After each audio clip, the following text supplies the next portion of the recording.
From the far corners of the fandom universe, representing film, comics, and anime, sci-fi, fantasy, and cosplay, they come together for one cause: to geek out.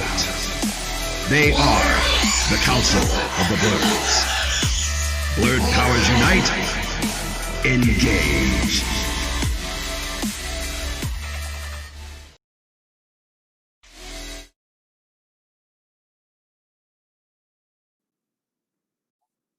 Running, we should be good to go. All right.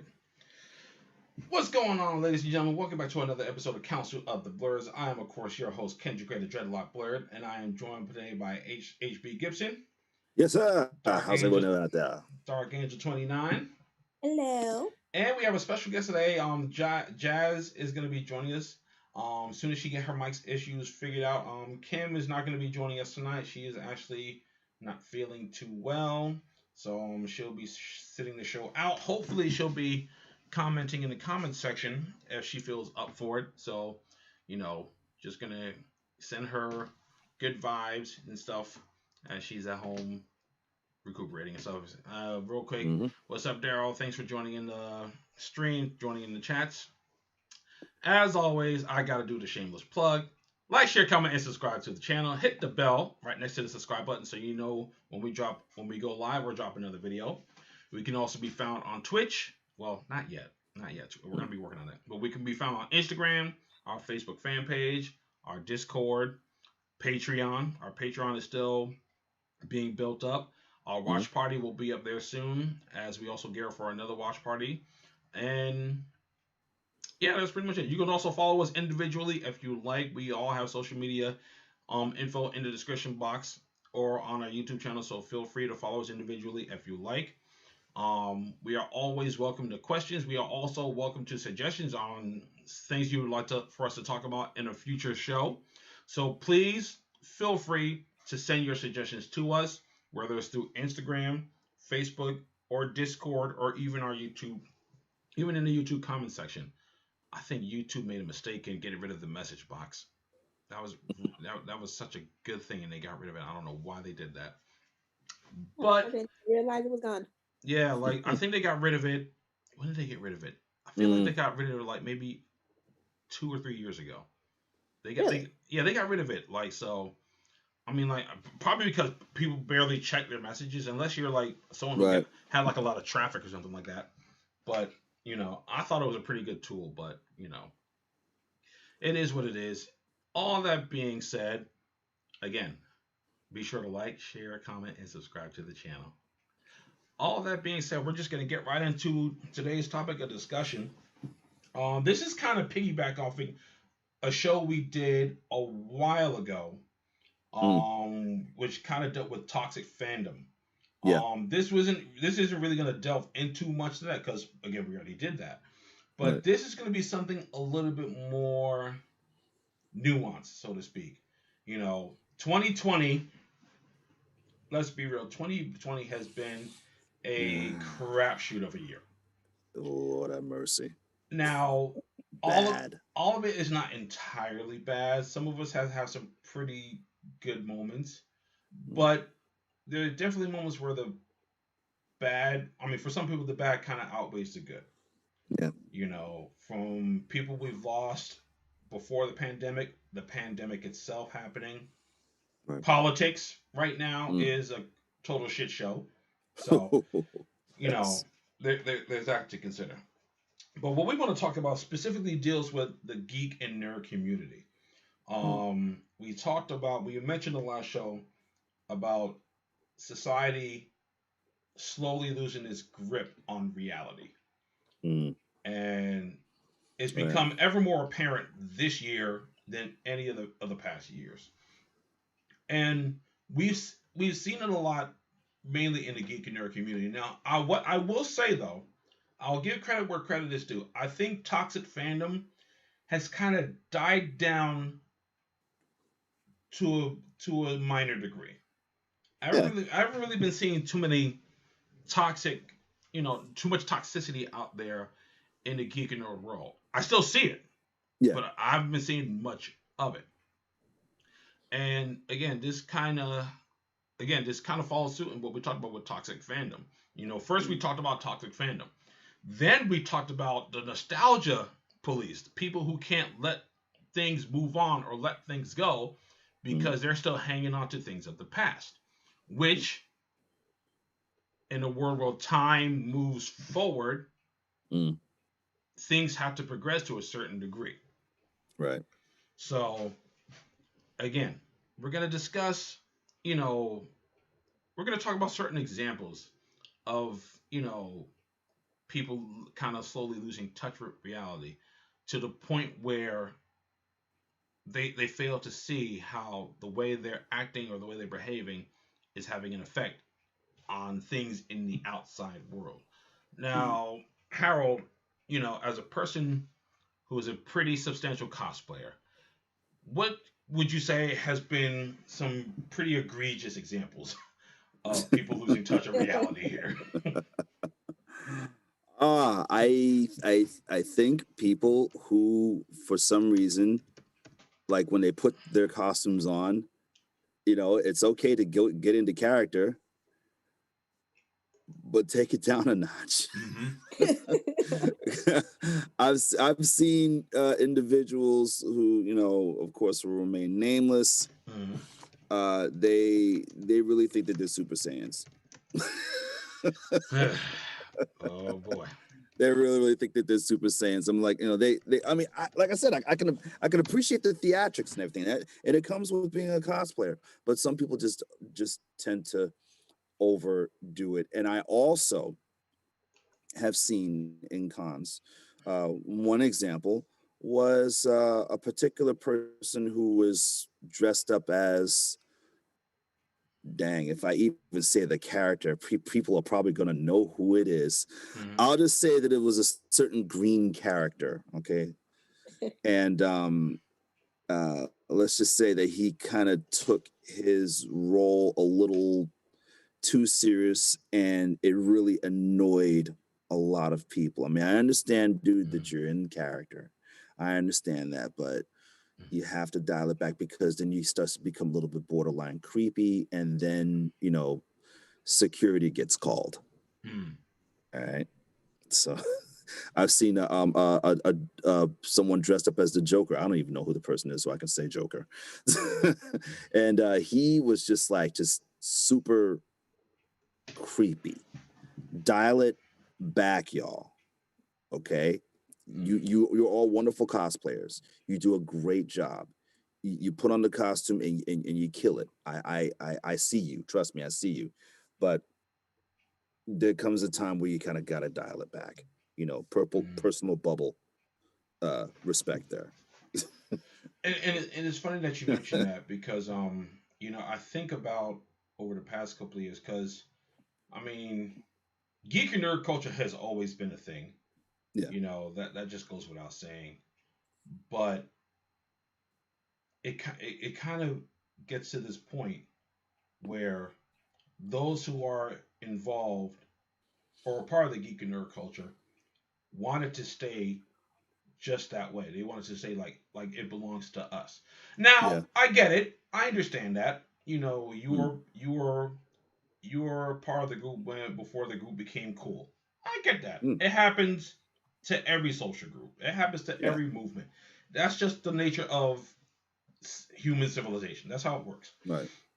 But when it comes to the point where you got things like Gamergate and stuff Mm. like that, where you're collectively trying to push out a certain group or demographic from something that they might happen to also like just like you, it creates problems.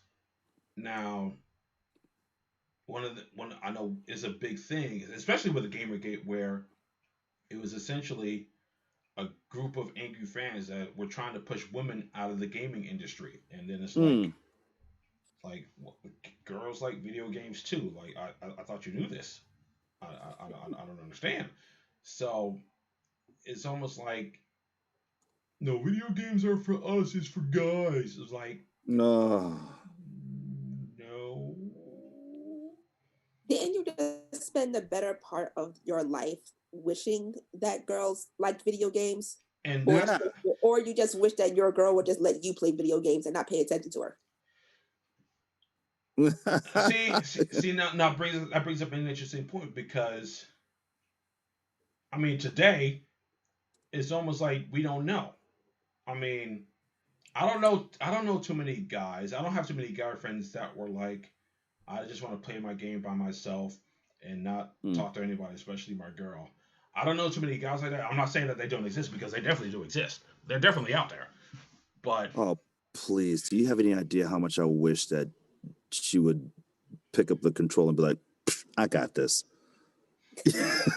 Like, especially when I was playing when I was playing a God of War and everything. I'm doing the best I can to try to kill that one particular monster that has that big what is the hell is that thing? That big gigantic brick, and he's just like swinging it around. And I've been trying to kill it for like 20 minutes. I was like, it would be really something if she would just grab the control and be like, I got this. Bop, bop, bop, bop, bop, bop, bam. Here you go, hon. That would be cool. I would love that. I think any legit gamer worth his salt would want to have whoever they're in a relationship with to play with them. Yeah. I mean, I've only been lucky twice. I was kind of sort of lucky in a previous relationship, but I'm more lucky now to have someone who enjoys video gaming as much as I do. Well, very cool. And it's I'm not like, playing Ghost of Tsushima though. huh? I'm not playing Ghost of Tsushima though. No. Well, I mean, Ghost of Tsushima is some work. That is some work. There was times where I was sitting there like, why am I playing this game? And then I kill a Mongol, and I was like, oh, that's why I'm playing this game, to kill Mongols and to pet foxes too, and to ride around on a horse. Ghost of Tsushima is fun, people, and I can't wait for the DLC to come out. But shameless plug. But even growing up, I got two sisters. We all played video games. We all sat around the Nintendo taking turns playing games. So, I mean, but it's not just the video game industry also, and it kind of stems from other aspects of creativity, the film industry, television industry. Yeah. All these industries that were always male dominated, and then it's like women have stories they can tell also. Yeah. They have films they can make too. Wonder Woman is an exceptional female-centered superhero movie. Yes, indeed. With a female director at the helm. Mm-hmm. Like, let's look at Captain Marvel. Yeah. I didn't hate it. I mean, there's not a lot I remember from it, but again, I didn't hate it. Exactly. It's like that. I didn't think it was horrible, like a lot of other people were claiming it to be, but it's not exactly super memorable. That's as far as I can go with it. Whatever. We know the world hates women. And including other women. Yeah. I mean, if we're gonna be real here, but it's it's like this big phobia of integration. Like I said before, it's like people feel like, hey, I was doing this thing, I was into this thing way before you ever did. So now that you're trying to come in, you're just trying to bandwagon and be a part of some new clique. I'm like, this really kind of goes back to cancel culture, which has gotten real big this year as well. It's been a real big thing this year. We got a lot of people who are trying to call other people out for things they did years ago. Now, depending on what that thing was that you did, should constitute as whether or not you should be canceled or not. I did a whole video on this 2 months ago. When it comes to cancel culture, if you didn't rape, murder, or touch kids, what we gonna do? Yeah. Like those are like the only 3 things in life I feel like you can't evolve from. Right. You can evolve from racism. Isn't that what you want anyway? Didn't you want people who used to be racist to not be racist anymore? Right. You can pretty much evolve from shit you said. Like, because at the time you said it, that's what you were thinking. I mean, again, I go back to the example of Hartley Sawyer, who was immediately let go from the CW from the Flash. Yeah. Again, this is not me necessarily defending him. I'm just saying what I saw from the context of the things that I saw. I mean, they were bad. Don't get Mm. me wrong, they were bad, Mm. but they sounded like the ravings of a lunatic. Like maybe around that time, his mind wasn't right. Right. You know, um, and then again, like what was that, like 7 years ago? He was saying all that stuff. Mm. I mean, same thing happened to James Gunn. Same Mm. thing happened to Kevin Hart. It's and it's like what I talked about before. It's like, listen, if we can't open a dialogue with these people, if we can't give them a chance to explain their side of the story, and if we can't try to educate each other, Right.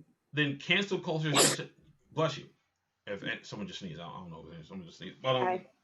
but cancel culture is essentially just an exercise in morals, in faux moral superiority. Right. That's what cancel culture is. Mm.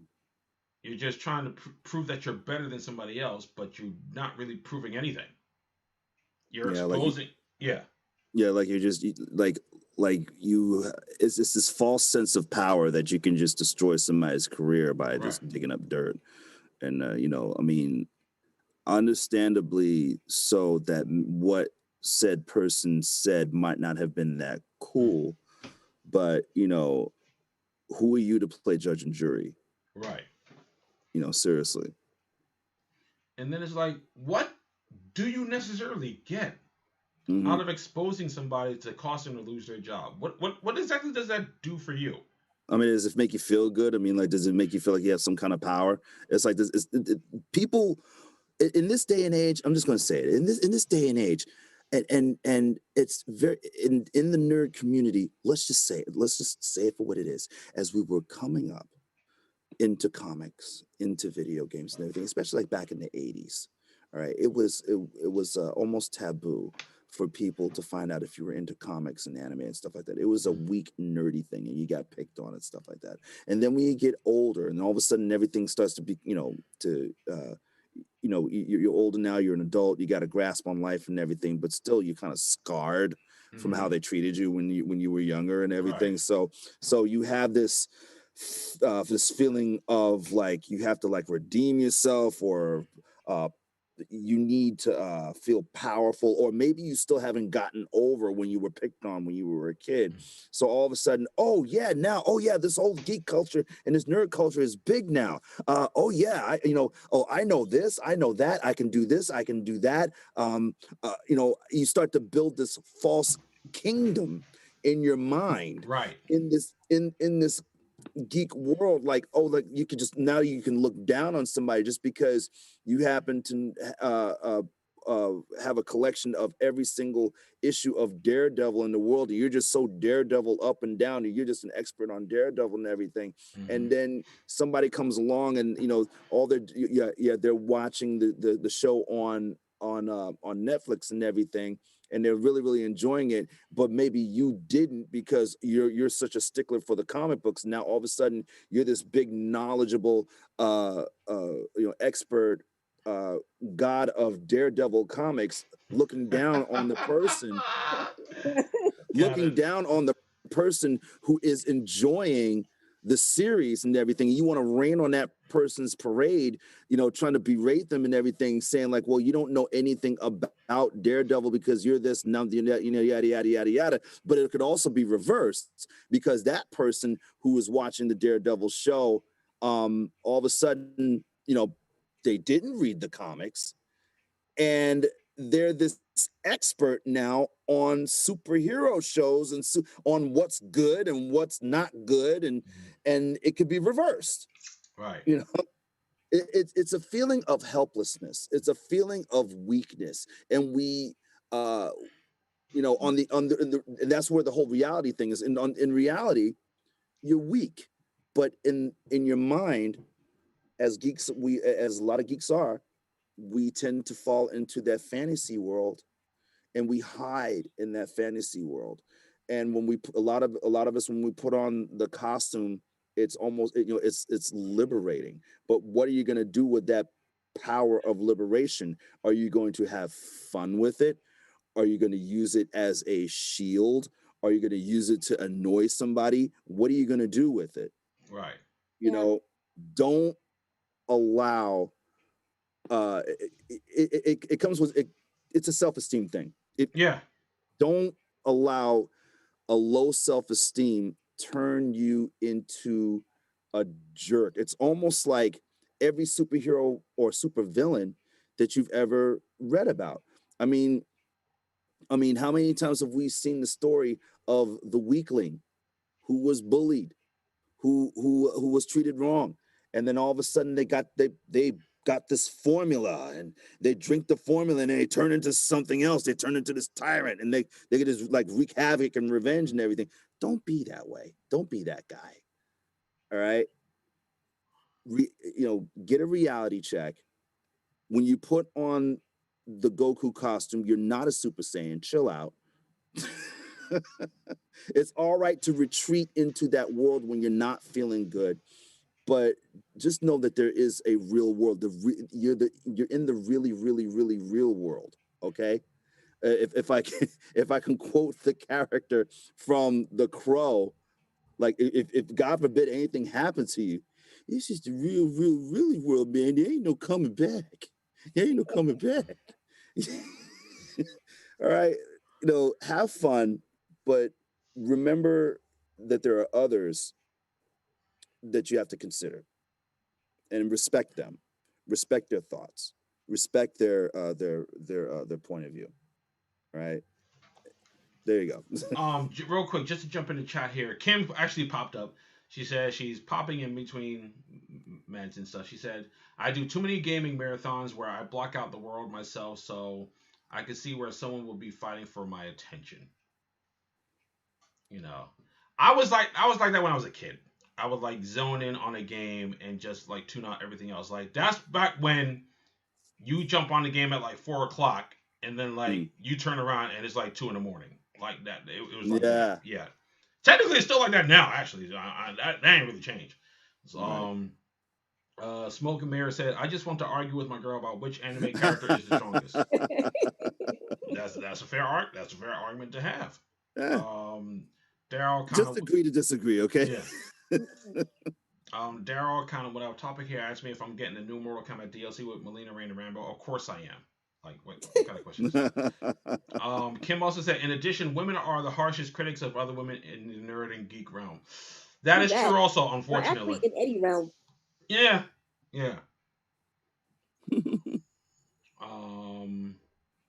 Daryl also said, seeing some people in the comments on Facebook, and some of them were saying they didn't like the Daredevil series on Netflix. And while people... And this is something we have to understand. And Harold, you said the correct term, which was superiority. Right. We have to remember something. Everyone is entitled to their preferences and their own opinions. They're entitled to it. If you don't like the Daredevil series, you don't like the Daredevil series. Me, I love the Daredevil series. I'm not a big fan of the movie, but I like the series. It's the same thing with the Punisher. Right. John Bernthal's Punisher, fantastic. Mm-hmm. I also happen to like Thomas Jane's Punisher. Yeah. Go figure. Like, as far as what my favorite Spider-Man movie is, it's still Spider-Man 2. Mm-hmm. Spider-Man 2 is still my favorite, but I still happen to like The Amazing Spider-Man 2. Mm-hmm. And I know a lot of people don't. I finally watched them eventually, and I don't hate them. But I don't need to watch them again. Like, but if Sam Raimi's Spider-Man comes on, I do. Those are rewatchable to me. Yeah. Right. Like I said, everyone's entitled to their own preferences, but what people are not entitled to is trying to make somebody feel shitty about what they like. Mm-hmm. And this and where I've seen this a lot, not even in just like comic books and anime and video games and stuff. I've been seeing it a lot with movies. Especially a lot of people who are filmmakers themselves. Again, everybody's entitled to their opinion. Right. But what you're not entitled to is bashing someone for seeing a different perspective on something else or seeing a different vision of something else. It's probably why I don't get all butthurt about people who do remakes and reboots. I don't get butthurt about that. Because my thing is this. One, you have the original. Now, if the original is good, you have all that to fall back on. If the original wasn't good, or if you didn't really like it, now's a chance for somebody to hopefully do it better. Yeah. Like, you know, from time to time, if you were friends with me on Facebook, then you've probably seen me, or on Instagram, you see me post up a few times where I'll put out a fantasy casting call. Let's say they decided to redo the X-Men movies. I mean, well, they are going to now that the MCU has the X-Men franchise. Right. They're going to be casted. It is what it is. Hugh Jackman is not coming back. You got to let that go. You have to let that go. Hugh Jackman is not coming back. Patrick Stewart's not coming back. Nope. So rather than get all bent out of shape because apparently they're smashing your dreams or something like that of a perfect cast, like, you try to figure out how you can make it better. You know? I mean, if anything, I mean, you guys should be relieved that X-Men is back with Marvel Studios, because if anything that we've ever seen so far, you know, with the exception of, with your taste, depending upon your taste, I would say that Marvel's been knocking it out 9 times out of 10. And I think that the X-Men, I think we're going to see taking nothing away from the other X-Men films, but I think we're going to see a much more truer comic book movie with the X-Men. I believe it. We just have to give it a chance. It's funny because even thinking about right now, I said movies was a good example, but I can even think of a better example. Wrestling entertainment. As a person who's been a devoted WWE fan, even I can point out when there's just things that they're just screwing up on. You know, but it's funny. I go into comment sections on Facebook about certain news stories about like WWE or AEW, and I see how some of the people comment on it, and I sit there like, again, not to be disrespectful, but it's like, you guys realize this is fake, right? You know, I see people legit mad at Roman Reigns because, as you guys don't know, Roman Reigns is a heel right now, and trust me, it's the best thing for him. But I see people legit mad about some of the things he's doing, and I'm like, we've known wrestling has been scripted for how long? I mean, always remember what I don't know if she still has it in her Twitter bio, but Shonda Rhimes for a long time had it in her Twitter bio. Says it's not real, okay? But think about that for a second. How is it in 2020 that people have to actually say that it's not real? It's like I mean, diverting off of nerd stuff for a minute, but think about with Power. Michael Rainey Jr., Layla Lawrence said they get actual death threats because of the characters they portray in said show. For those of you guys who don't know, I mean, you probably should, but for those of you guys who don't know, Michael Rainey Jr. plays Tariq St. Patrick, the son of James Go St. Patrick from the previous Power series. And Lena, what was her name again? Layla Lauren. She played Angela Valdez. AUSA. That's such a funny title. AUSA Angela Valdez.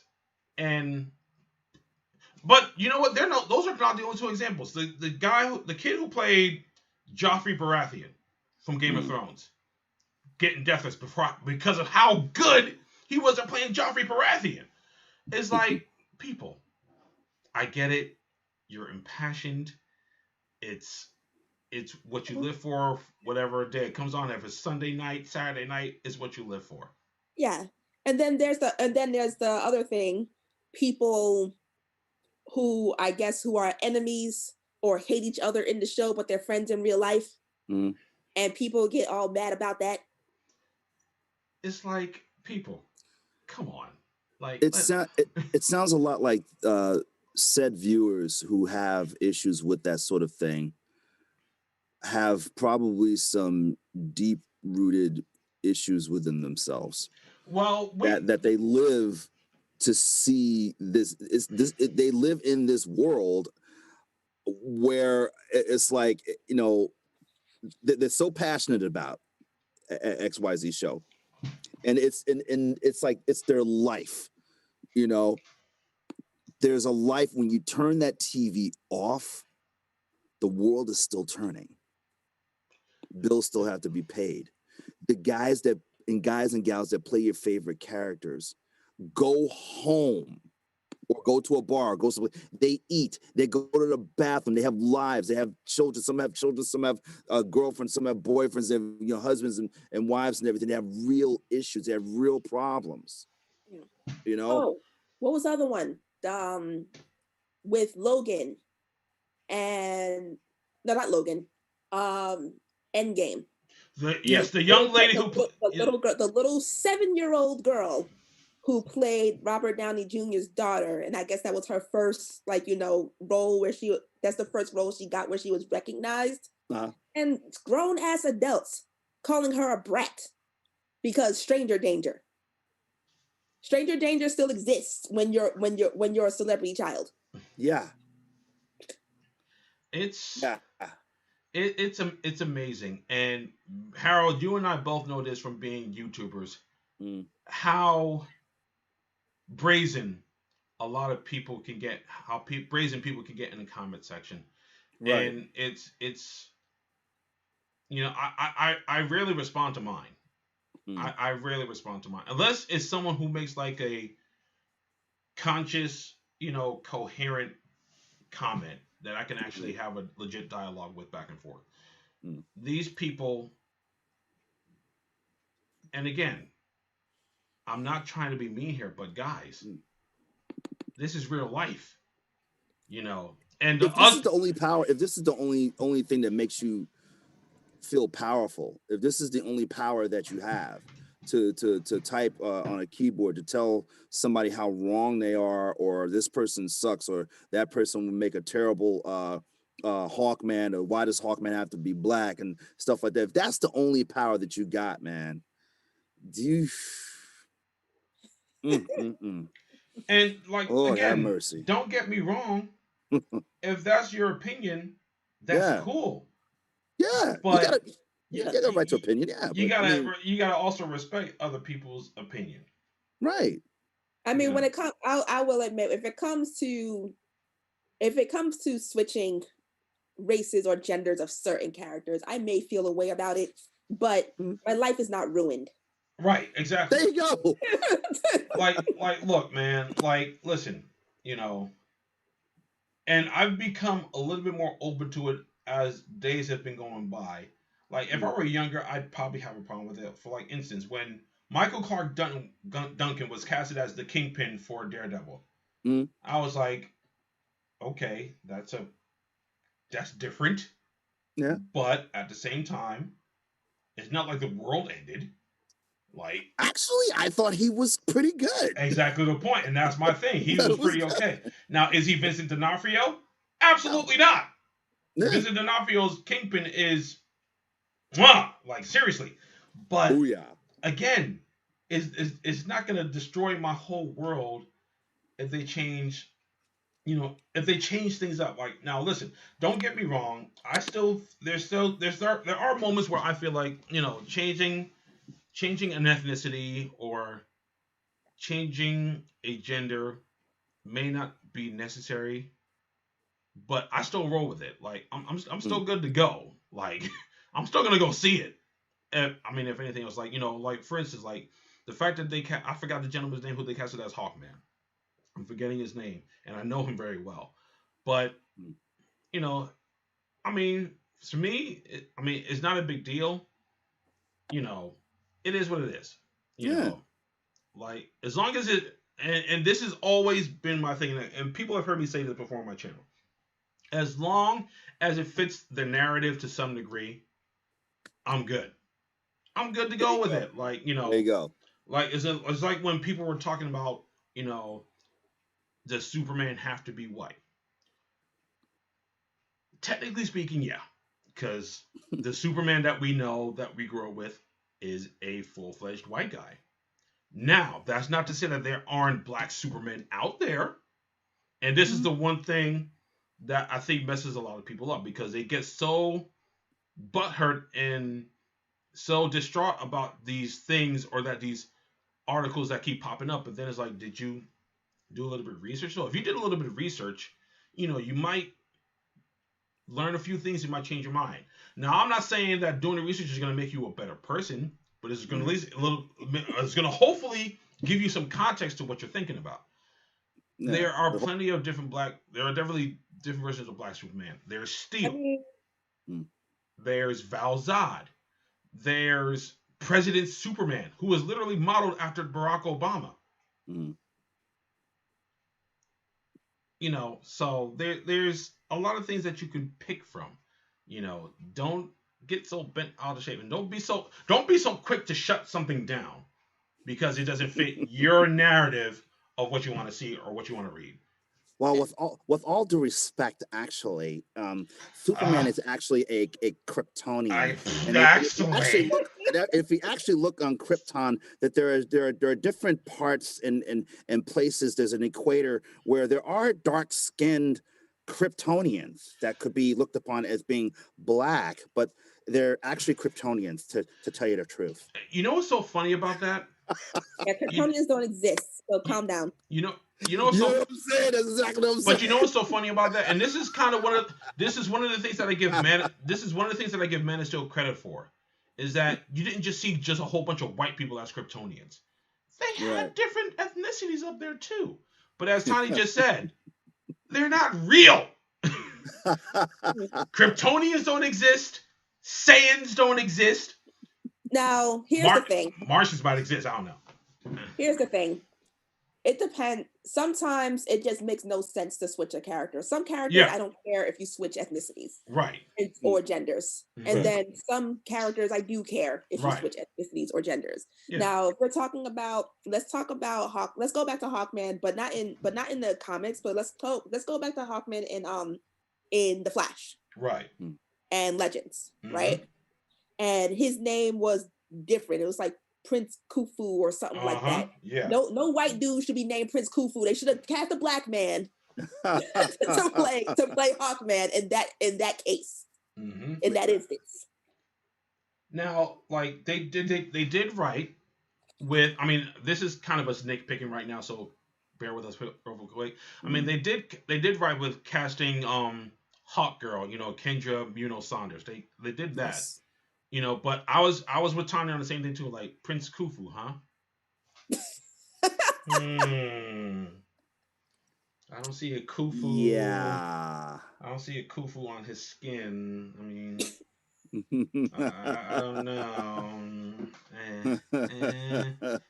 Nice try, but. Yeah. So in that instance, they should have cast a black man to play Hawkman. Like, for instance, let's look at another big one. Let's look at Batwoman. Let's look at that. Now, I know everyone has their opinions. about Batwoman. Yeah. I'll just simply say, long story short, I think they should have just recast another Kate Kane. I think, especially with the way the storyline was going, you have someone who was making... The story wasn't finished. The story wasn't finished, first of all.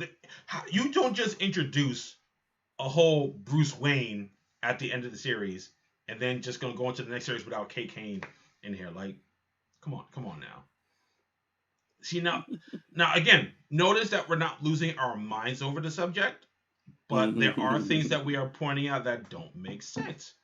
That doesn't make sense. Now, I'm all for my black brothers and sisters getting into movie roles and stuff and all that stuff. I'm all with that.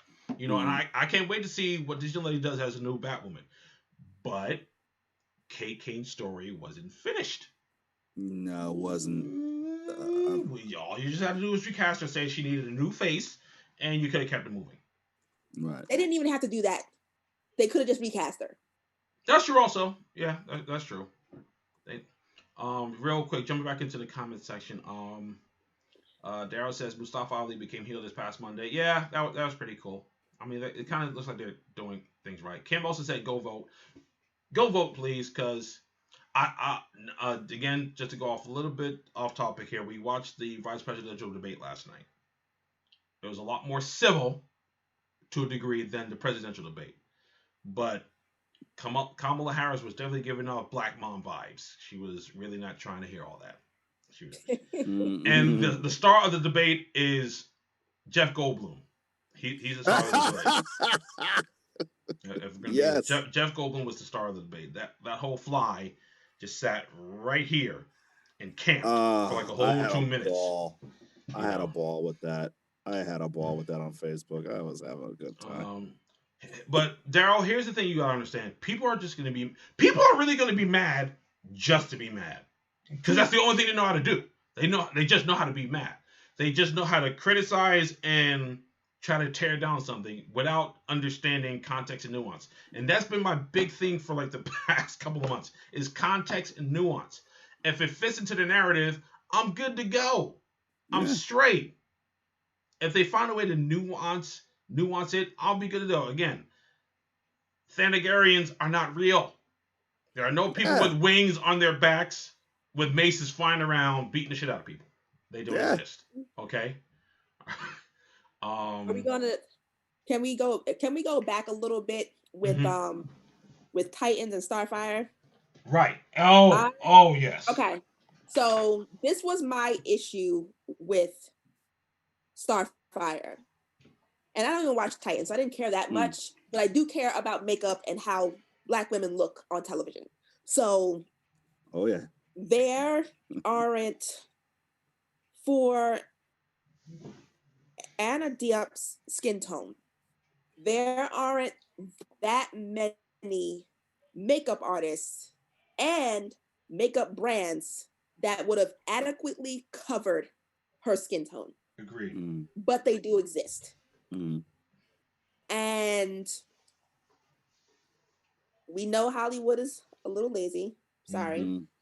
And they always say, and I hear Black actresses complain about this all the time, that they don't have makeup artists on set that can work with their skin tone, which is baffling to me in 2020, because there are so many makeup brands out there that cater to darker skinned women now.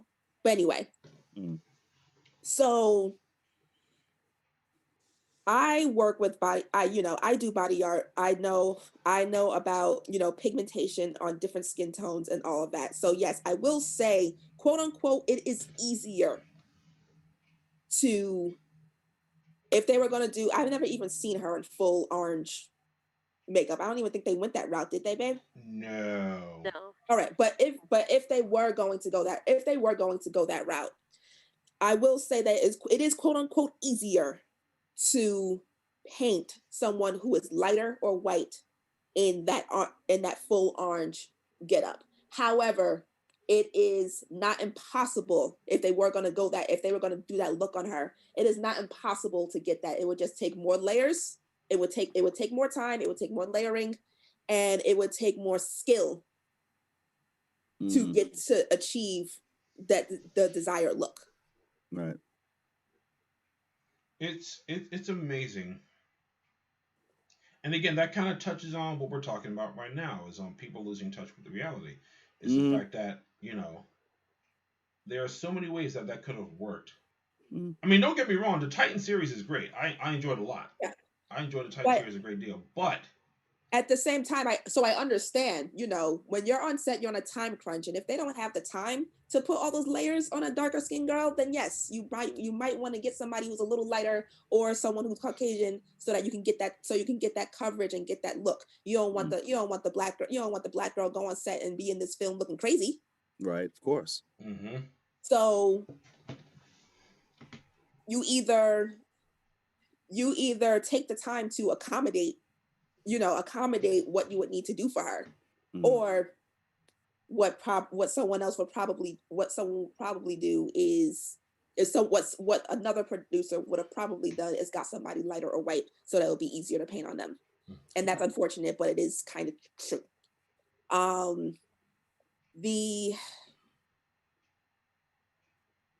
Or do what they did. She wasn't orange at all. Right. Oh, hey. So, it's I don't know. It's very interesting, and we just gotta sit here and ask ourselves, when did the geek and nerd culture become so angry? But this has been a thing that's been, huh? Everyone's angry. I mean, yeah, but I want to say they probably got more angry when everything got mainstream for geek and nerd culture. And I think that's really where it comes from, And it's like I said in the beginning of the show. It's like, geeks and nerds feel like this is like an exclusive club just for them. But now because they feel powerless. Because they feel powerless. Like I said, in that fantasy world, they feel powerful. Like the moment comic books, video games, D&D, Magic the Gathering, Pokemon, whenever those things became very mainstream, it's like geeks and nerds felt like they lost that sense of power. Mm-hmm. That's something is like, for some reason, that's something they felt that they can hold over people. Right. And like I said, women have been getting the brunt of that, that anger for a while now. Yeah. And it's like we really gotta cut that out. We have to realize that, as fun as these things are, don't get me wrong, I love comic books, I love video games, I love movies, I love my TV shows. But at the end of the day, when they are finished, I have to get back to the real world. I still got things that I have to take care of. I still got bills to pay. I still got a job to go to. I got things on my own that I got to work on. So I can't sit here and try to wrap myself in this thing to become my whole world. Now, don't get me wrong. If you come to my apartment, you'll see I got a buttload of posters on the wall. You can see the posters, probably see the posters on my wall right now. But I know my limit. I know when to separate the two. I mean, I would rather not have these posters all over the living room, but it is what it is. Until we get our house, and we can hopefully get our own offices and stuff, we'll make do right now. Because once we do that, then trust me, all the geek and nerd stuff that I got is going right up in there in my own office on the wall. But don't forget our geek vault. That too, also. That'll house all of our cosplays. Yeah, which I still gotta figure out what to do for Halloween. I know you said Superman. I'm thinking just about mashing all the shit I did before, and I don't know, coming up with some madness. Even though we're probably not gonna be able to really go out anywhere. Granted, Halloween's on a Saturday this year, so that shouldn't really halt anything. Whatever, we gotta take the niece and nephew somewhere. Yeah, so hopefully trick or treating will be a thing. Even if they gotta like shoot it down a pipe of some sort, I don't know, something. I do require my offering of Reese's.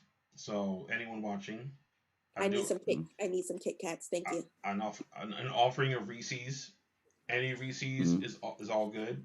Peanut butter cups are better. Big cups are a plus. Reese's and Kit Kats, if you can send a whole box. Just send the whole box, and we will be good. I don't know, maybe for like 2 days. I don't know. We'll probably go through that pretty quickly. I like Bunch of Crunch. Topic really quick. I had a parent who got some candy, I guess, from the Asian market for me, and they were green tea Kit Kats. Really? I've seen those. I don't know what country they're from. It is either China, Japan, somewhere. I don't know what it says I don't know what it says on there. I feel like that's Japanese. Yeah, it's definitely Japanese. Yeah, Johnson said I've had them before. Oh, yeah, they are. How do they taste? They good? Yeah, they're really good. Oh, I think I'm gonna try it. But when I asked her when she got them from, it's like you never know the names of these stores. They just call it the Asian market. There's Mitsua up in Edgewater, so that's I know Mitsua, but there's There's another one that's in like Cliffside Park that I went to. I can't remember the name right now, but Mm. I've gone there a couple times. They have all the candies and the snacks, so I try to get all the different flavored like Doritos because we never get Cool. them over here. Cool. I remember we had a plethora of different flavored Doritos. I remember like almost all of them. That's how. That's how I much remember pizza. I remember Pizza Hut Doritos, and nobody else remembers them. I do. I do. I remember. I Dude, remember. I'm a snacker fan, man. Talk about it. Like I remember. I'm sorry we're getting off topic again, but Doritos is the chip of chips. Okay, I'm sorry. It is. It just dude, is. dude, Doritos and Mountain Dews, the snack of champions, bro. Yeah. Don't I name. can't do that. I don't. I mean, I'll tolerate Mountain Dew if that's the only thing there. But I've had every flavor of I think Mountain Dew, I and think I'm proud of it. I've had every flavor of Doritos chip, and I am not ashamed of it. Nacho cheese, Cool Ranch. I don't like Um, it. I remember Salsa Verde. I remember that one. That one was pretty good. I remember. I don't know if anybody else remembers this, but there was a Taco Supreme Dorito. Yeah, taco flavor. Yeah. That was fire. The Yeah. Taco Supreme Doritos was fire, and they stopped making them. I don't know why, but yeah, I was a Dorito connoisseur growing up, Yeah. so you know. Did you ever at one point there was it was a campaign, it was a contest, and there was this mystery bag of Doritos, and there was a code that you had to figure out. You had to figure out like what flavor was this Dorito. And I had it, and it had like a kind of a sweet taste to it. And then in the end of it all that time, it was believe it or not, a Mountain Dew flavored Dorito. And I was like, God. yeah, it actually existed. I had the Pride Doritos. I celebrated Pride with the Doritos. Interesting. I had the rainbow colored Doritos. What do Doritos taste like? You know what? From what I remember, they just tasted like regular Doritos, but they were just different colors of the rainbow. Oh. Okay. Oh. I had the retro taco flavored Doritos when they came out with the old fashioned bag, the old print. I had the fire Doritos. I had the flaming hot Doritos. The 3D? the Mountain. What do you say? 3D? I had the 3D. I wasn't crazy about the 3Ds. Me neither. The flavor wasn't there. But I've had switching over to Mountain Dew. I've had every single flavor of Mountain Dew. I remember when every Halloween Mountain Dew would come out with something called Pitch Black. The first version was sweet. The second version was sour.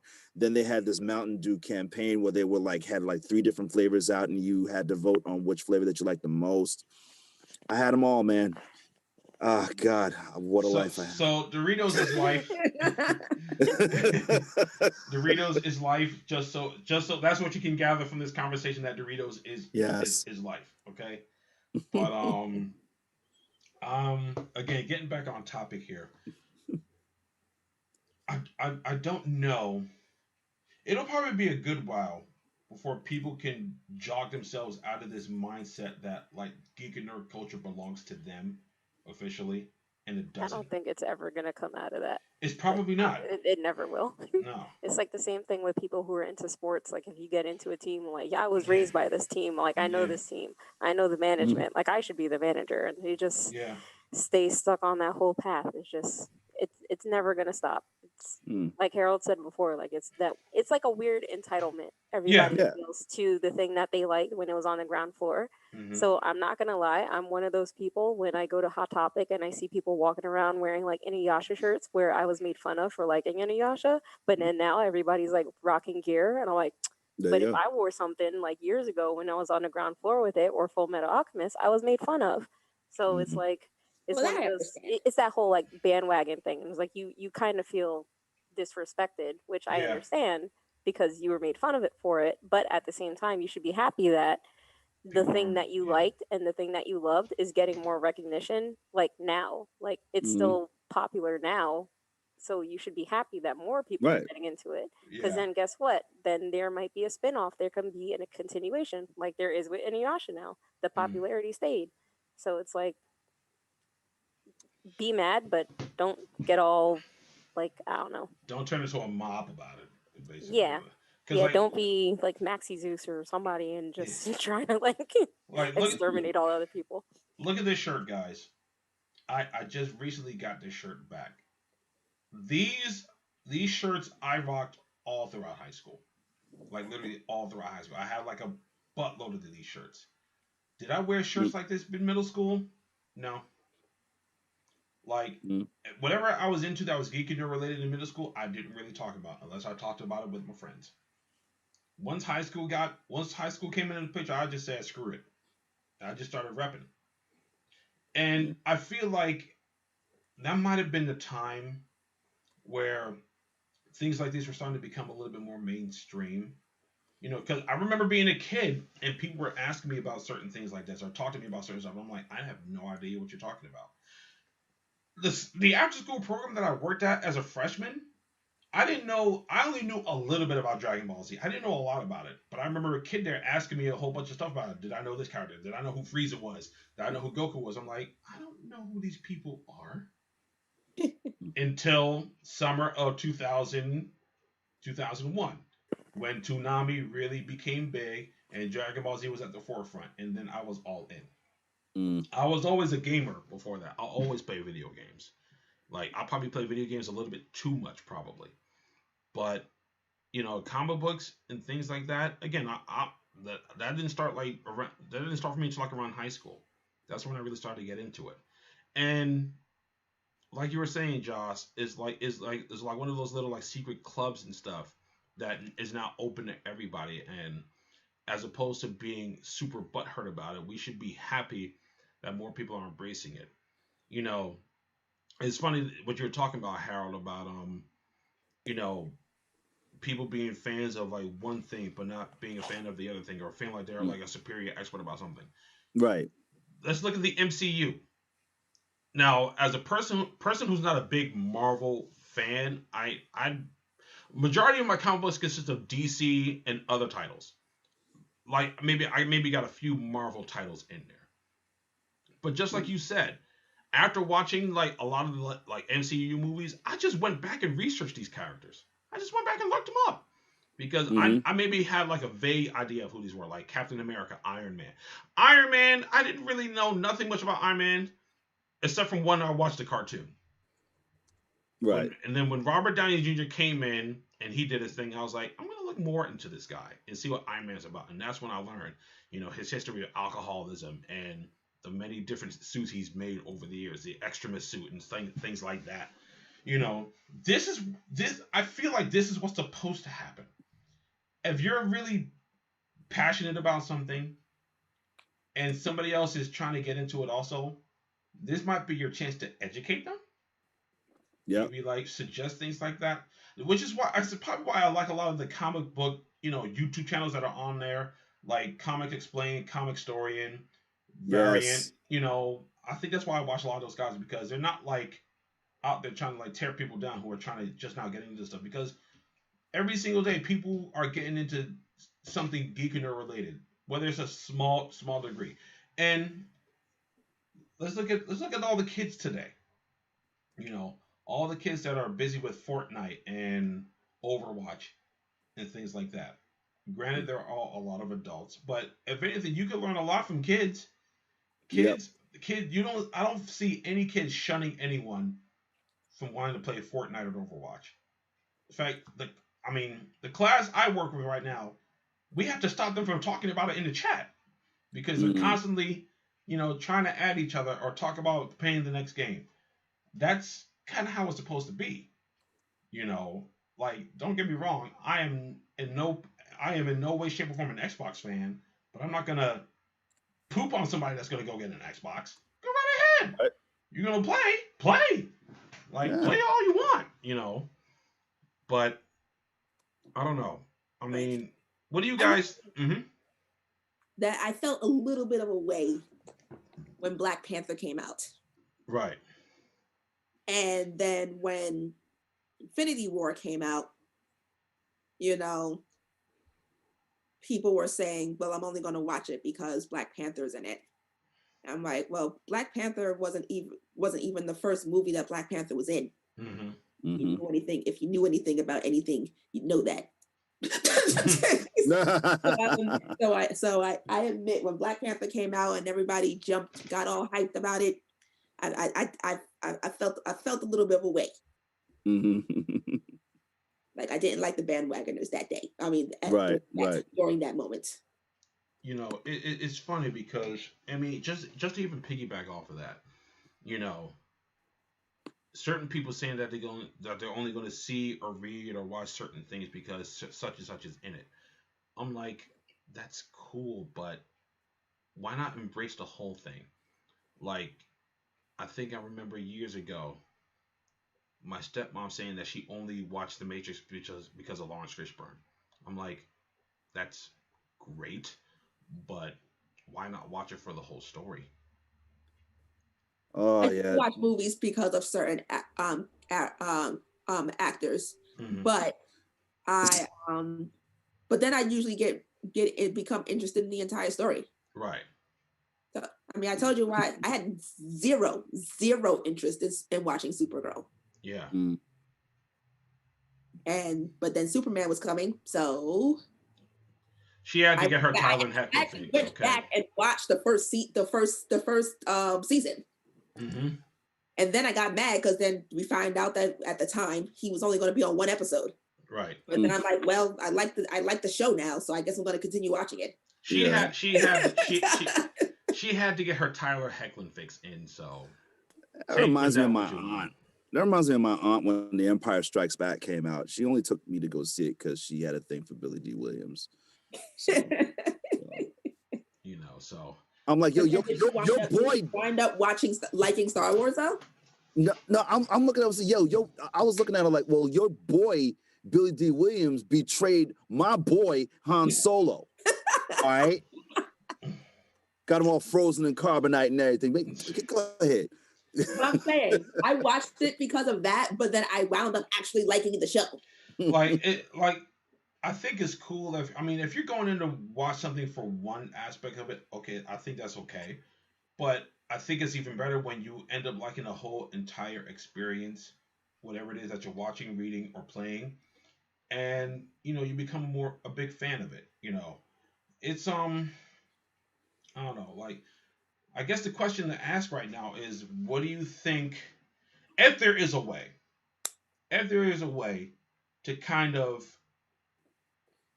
bring down this stigma, not even a stigma, but this mindset of geek and nerd moral superiority, and to just help people realize that this is really open to everyone. If anything, prove that is Comic-Cons. Comic-Cons prove that a great deal. You know, like the past few years when we've been going to New York Comic-Con, you know, I'm always taking pictures. You know, I think the last one we went to, I was even managed to take some pictures of the parents that brought their kids to these events dressed up in cosplay. And I'm like, this is really how it's supposed to be. You know, right. Like, and it's not like they were dressing up as characters that the parents wanted the kids dressed up as. Like, kids dressed up as characters they wanted to dress up as. You know, I saw a kid dressed up as Link.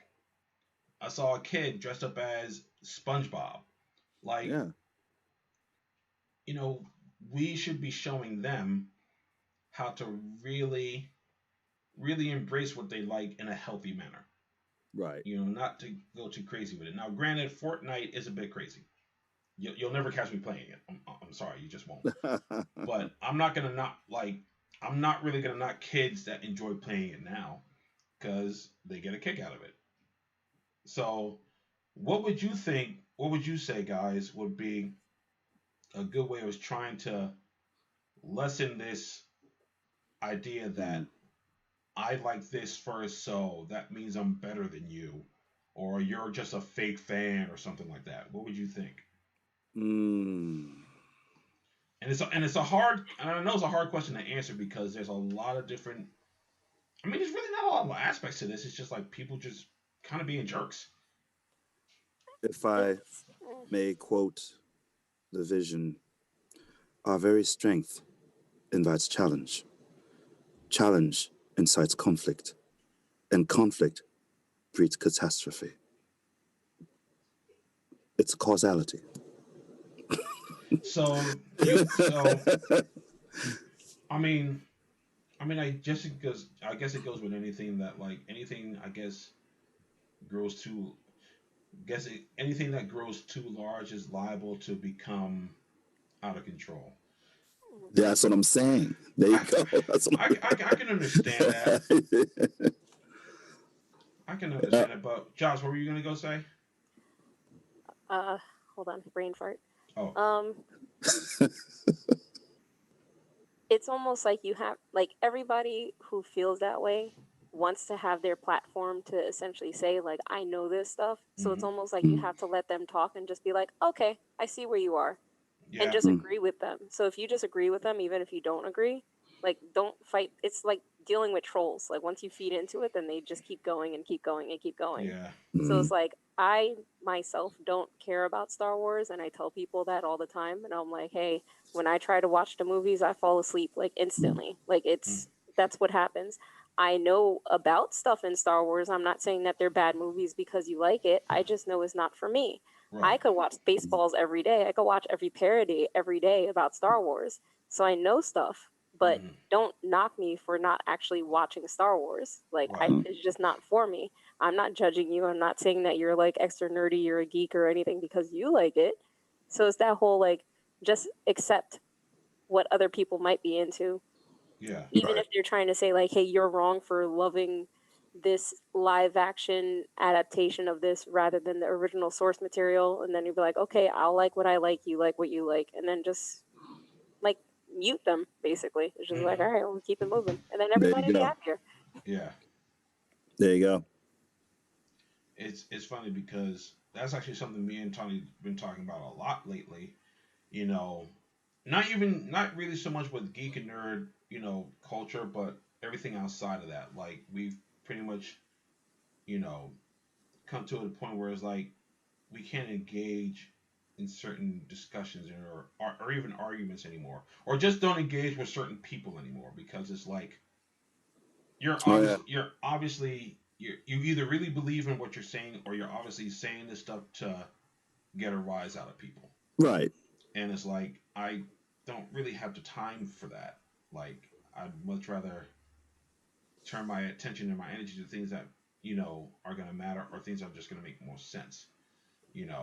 And what you're saying, Josh, is pretty much the same thing. Like, it's almost like it's don't feed the troll, basically. It's don't feed the trolls. And I mean, granted, there are people that literally feed off of negative energy. Yeah. And you can find a lot of these guys on Reddit. You can find a lot of these guys on Twitter. You can find a lot of these guys on Facebook. I mean, not even Facebook, but you can find a lot of these guys on YouTube. You can find a lot of these people here.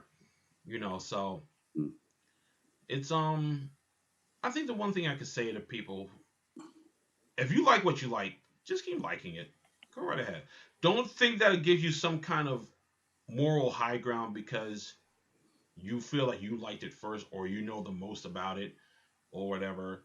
It is what it is. Like, I used to get upset when people used to ask me which martial arts is better. And it was one of those things where it's just like, why are you asking me this question? Like, I mean, yes, you obviously know I take karate, but why would you ask a silly question like that? Eventually, I had to realize, like, you know what? Maybe they genuinely don't know. Maybe they're genuinely asking a serious question.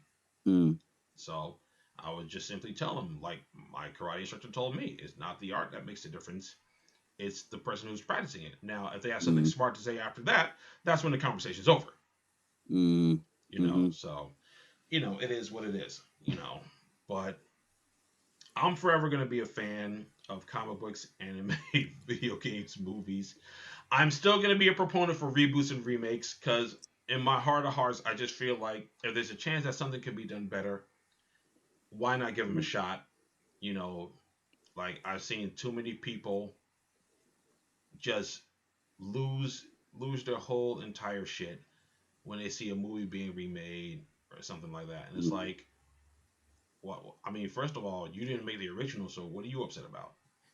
Yeah. I mean, like, unless you put in some, unless you helped produce the original movie, or unless you were in the original movie, you might want to calm down.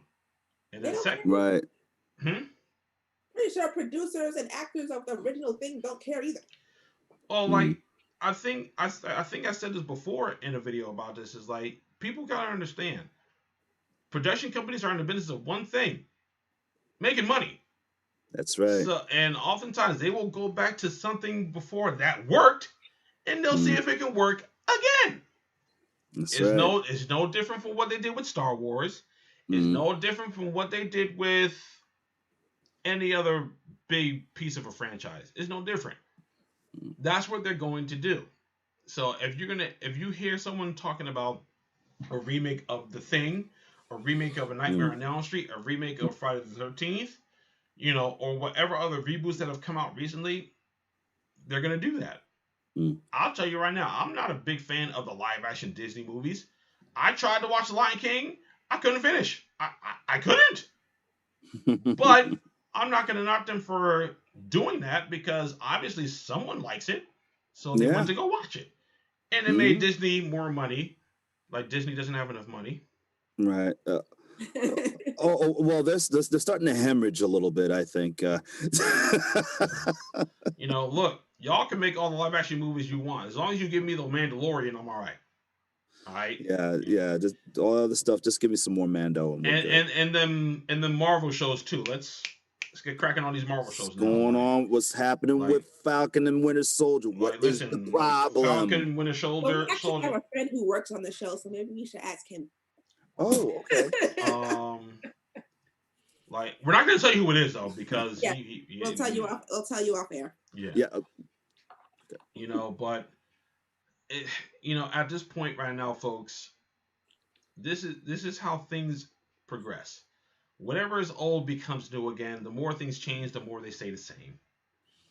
So you're either gonna whatever gods are surrounding the Crow that are preventing it from happening, they're doing a good job. Don't remake The Crow. You might be someone that wants a remake of something, and it's probably not going to happen. You got to deal with that too. Yeah, it is what it is. Like, would I be adverse to seeing a remake of The Last Dragon? No. Are they ever going to do it? Probably not, because from what I understand, they keep that property very close to the chest. So I'm pretty sure there's been a number of people that have approached them about doing a remake, but no. Yeah, I still hold out hope for a proper live action Dragon Ball Z movie. I still hold out hope. I know Dragon Ball Evolution was horrible. I know this. But I am still going to hold out hope. And this is going to the people that constantly say that an anime can't be adapted into a live action movie. You can if you find the right. They have not seen any of those stage plays. Exactly the point. I've seen Naruto stage plays. Like, I have not watched the Attack on Titan movies. I'm probably not going to, but I've seen some pretty good, decent live action movie adaptations. That Death Note Netflix movie, that was no. But we can't sit here and say that it can't be done. We just haven't. The right people just haven't taken it upon themselves to do it yet. I still think the Wachowski should have been one to make a Dragon Ball Z movie. I'm just saying, that's all I'm saying. Wachowskis, if you're watching, y'all should have did that. Y'all gave us the Matrix, So if y'all need me to write, I'll write. I'll write it. I don't have a problem with that. I'll write it, So, but I know along with everything else going on in the world, I think people are going to continue to slowly fall out of touch with reality. Yeah. It's kind of sad. I mean, and with the advancements of technology happening these days, it's very easy to do. Yeah. The only thing I can really encourage you guys is to just learn how to separate the two. We've seen enough movies where fictional reality starts to collide with actual reality, and the consequences are usually not that good. They're really not. So we have to be able to separate those two facets of your lives. I don't know. I think in 40 years, if we describe all the events of 2020, somebody will think that's a movie. Probably. And you couldn't tell me that Tiger King wasn't fiction. I had no idea that was a documentary when people were talking about it. Yeah, I thought it was a show. I was watching episodes like, yo, these are some good writers. I'm like, wait, this is based on a real person? Like, this happened? This is real stuff? Like, it's not based on a real person. It's a documentary. It wasn't a real person. It was a real person. I'm still not sure if it was real. I still don't know if we really lost those hours of lives watching that show. Yeah. Like, now Carol Baskin's on Dancing with the Stars. I'm like, what? Like, she on yeah. She on Dancing with the Stars and Joe Exotic still in jail. Free Joe Exotic. Free Joe Exotic. Come on now. Let him out now. Come on now. Let's go. His only crime was loving the Tigers, I guess. I don't know. And some other stuff like conspiracy to commit murder. Yeah, that too. Yeah. And wasn't there like tax evasion and all money laundering? All right, so he's guilty of a lot of things. Yeah. Okay. But free Joe Exotic though, because if Carol Baskin out here Dancing with the Stars, where her whole husband sitting in the tiger gut, I don't want to hear that. Yeah, y'all ain't gonna be out here playing me. She did that. She did it. She did it. All right, she did it. I don't care what none of y'all say. She did it. She did that. You can see it in her eyes too. And listen, you gonna tell me she ain't do it? I don't want to hear that.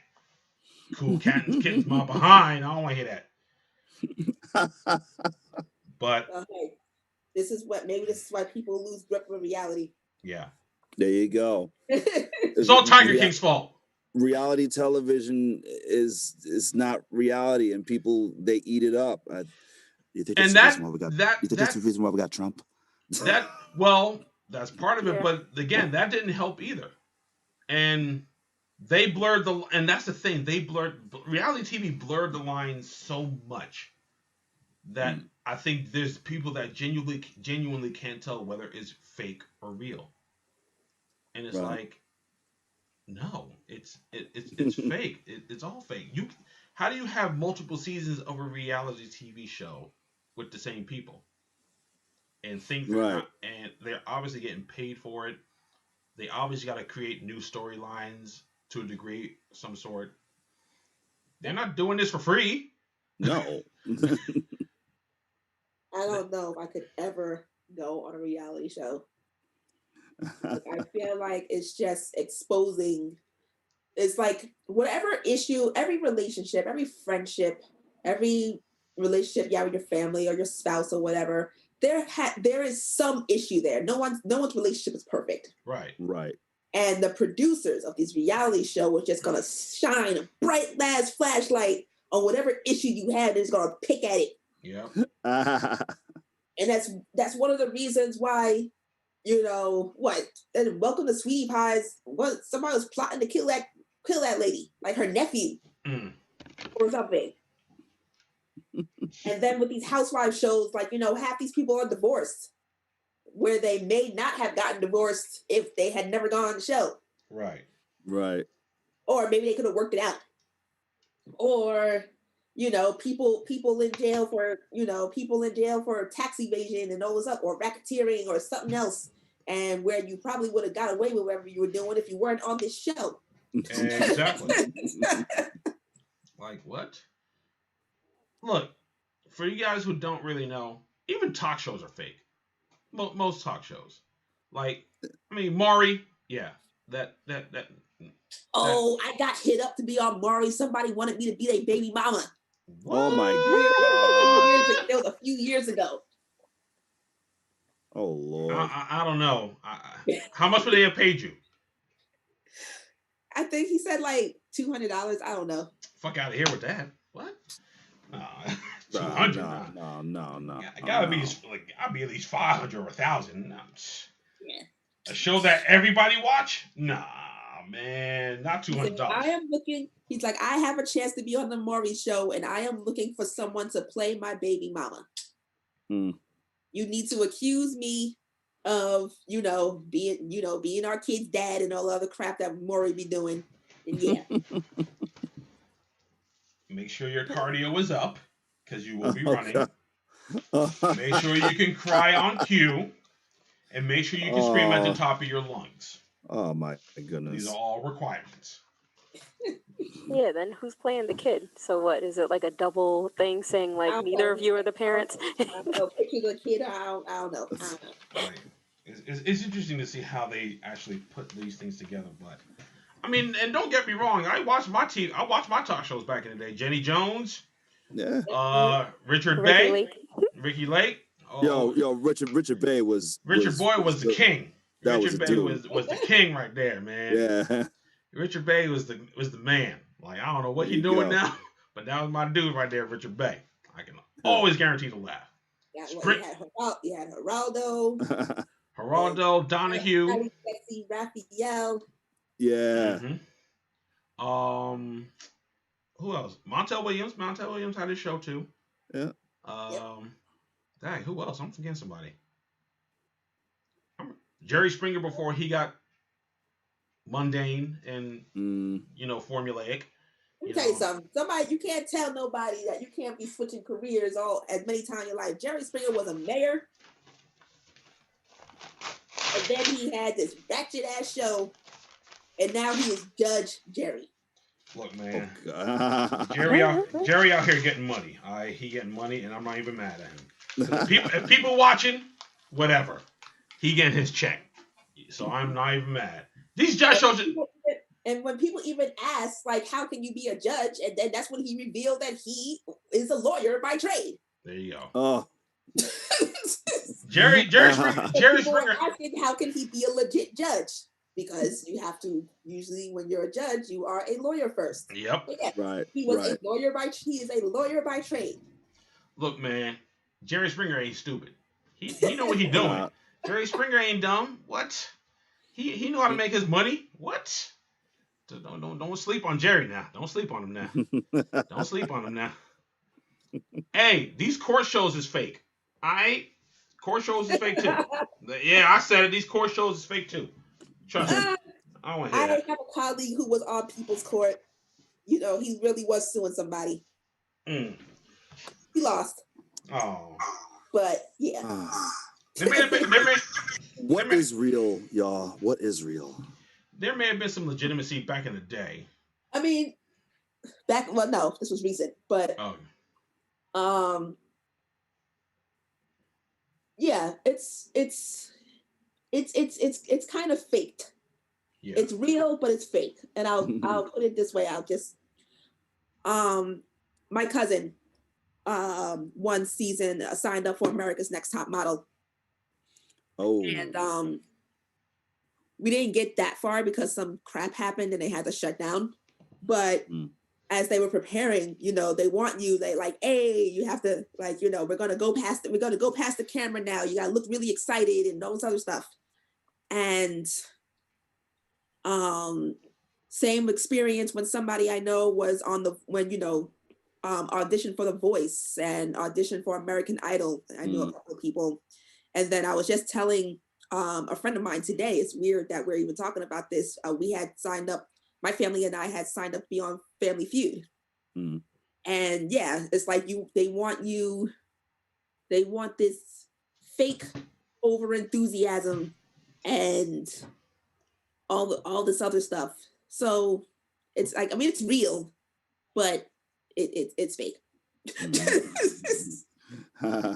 Look, guys, ultimately, the real moral of this whole story is your love for things is real, but the things you love aren't. They're not real, okay? And I hate to say something like that because I like the same things you guys like too, but it's not. Your life can't be ruined if something doesn't pan out the way you want it to pan out. Like, listen, right? Like, you can't be mad if your waifu is just an animated figure. It is what it is. You know, like, you know, I like Black Iris Rest, so screw y'all. Like, you can't be mad when Roman Reigns is beating up on his cousin in a ring. He gets paid to do that. All right, that's the story that they wrote for him. You can't be mad that Hawkeye is going to be. I mean, Hawkman is going to be black. Now you can't be mad at that. It's eventually going to fit the narrative somehow. Okay, and you know what? At first, I was kind of adverse to it, but again, like I said, if it fits the narrative somehow, I'm all good with it. If all the Thanagarians are black, whatever, cool, that works. Yeah, and a little reality for those folks who are so critical of everything and every one. Let's talk about that. Look. I want you to look at me real quick. You don't have any money. You don't have any money. If you did have the money, if you did have the clout, you would be able to make the universe or whatever it is any way you want, but you don't have any money. Why don't you take your camera, take your action figures, and make a movie? I say that to a lot of people. You know what? I say that to a lot of people that get bent out of shape about a movie or TV show, saying that they didn't like it or they didn't like it. I'm like, that's fine. The question is now, can you do better? That's what I'm saying. Like, you don't have any money. Like, like, if you can do better, then go right ahead. I'm pretty sure no one's gonna stop you from trying, but there you go. You got to try it at least. Otherwise, you're just gonna be sitting there in your mom's basement, mad about something that you didn't put in on. At least Sean Shanky has. He probably won't, but he has the right to talk because his superpower beatdowns are pretty damn good. Yeah. The guy that does Star Wars Theory, who did Darth Vader, Shards of the Past, he has the right to talk because it was good, but he's not going to do that. And you know, it's funny that you mentioned that because, again, me and you being YouTubers, it's interesting. It's interesting to see dislikes on videos. Some of them I understand. Like, if they're talking about something that doesn't really tickle your fancy, I can see you giving a thumbs down to a video. Right. But in certain instances, it's like you're disliking this because why? There you go. Maybe you wanted to do it and you couldn't. You know, maybe it's better than something that you wrote. Like, I mean, if that's your reasoning, then maybe instead of giving them a thumbs down, maybe you should be asking them a question on how they did it. Right. But, you know, I mean, all of us have seen our fair share of haters. We've seen our fair share of people who just are so quick to tear down something when we know fully that they themselves couldn't even pull off half of what was done. You know, I look at you know, I have friends that you know try to criticize Endgame and like Infinity War. I'm like, I mean, not even just for the story, but the magnitude of those movies, to include that many characters, to have such an overly star-studded cast, and to pull off what they did with those two movies, and you're gonna sit here and say that it wasn't good? Like, to each their own. I mean, you're, like I said, you're entitled to how you feel about the movie, but you can't deny its production quality, the way everything was set up. You can't deny that. I mean, if you're going to deny that, then you know, I don't know what to tell you. Maybe you just don't like stuff, but I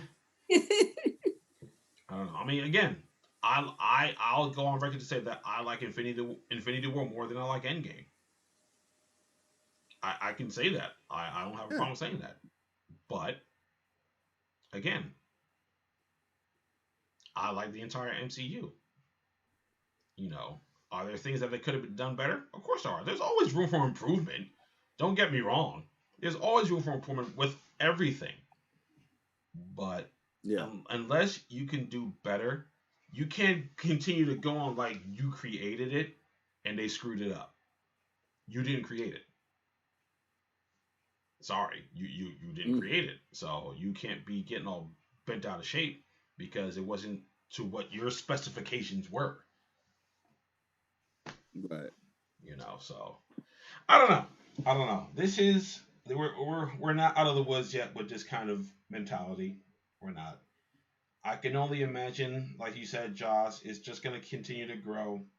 Cancel culture is still going to continue to be a thing, even though I haven't really been seeing many instances of cancel culture within the past month or two. Maybe I just haven't really been looking. It's gonna happen. If anything, people have just been more careful and probably deleting stuff like more thoroughly, so that way they don't get canceled. But it'll happen again. Well, it's funny because I just recently saw a commercial, like literally yesterday, about I forgot what the heck it was called, but it was like a service that helps you clean up like your internet presence. Like if you put some stuff up there that wasn't too savory. Right. I totally just did a Facebook Live on that like a couple of days ago. And but the thing is that Tiny's been talking about this for like a few months now. Like back when the Justin Hartley stuff dropped down. Like the first thing she said was Sawyer. I mean Hartley Sawyer. I said Justin Hartley. Holy crap. I'm thinking about this. What is wrong with me? Anyway, back when Hartley Sawyer's mess happened, the first thing Tiny said was you didn't go back and clean this stuff up yourself, or you don't have people that can go in your internet history and clean this stuff up. Yep, I said Olivia Pope your life. Like seriously.